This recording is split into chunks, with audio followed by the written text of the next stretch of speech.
Hello, and our topic today is on growing media, which we commonly known as compost. Now we have two main types of compost here. We have soil-less compost and we have soil-based compost. What I'd like to do today is to talk through the two types of compost and the advantages and disadvantages of each one and what each one actually is. So let's start off with the soil-less compost. This type of compost is usually made up with either peat or Koya as its main ingredients.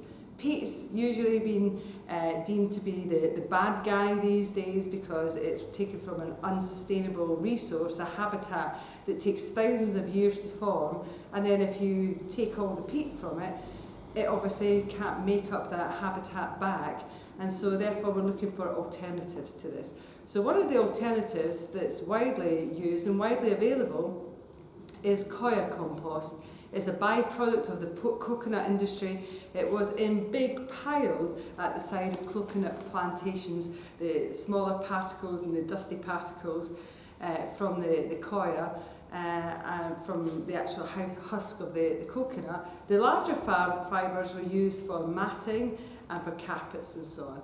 So it was a number of years ago that someone said, hey, couldn't we use this for a compost?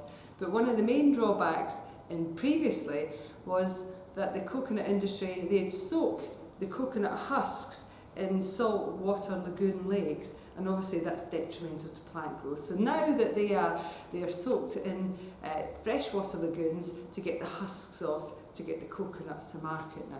So that's great. So the compost that we've got here isn't a peat one. This is mainly a bark-based compost with some Koya within it. So it's extremely light and easy to use, this particular one here.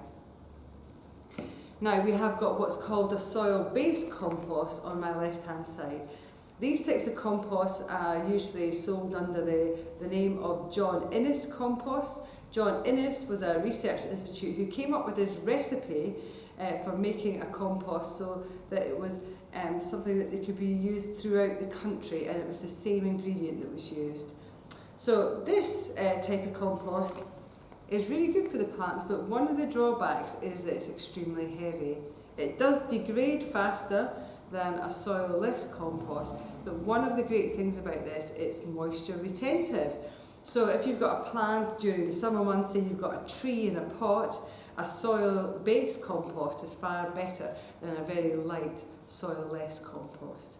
So this is John Innes number 3, this particular one, and this would be used for batches of trees and shrubs that were going to be permanently planted in pots.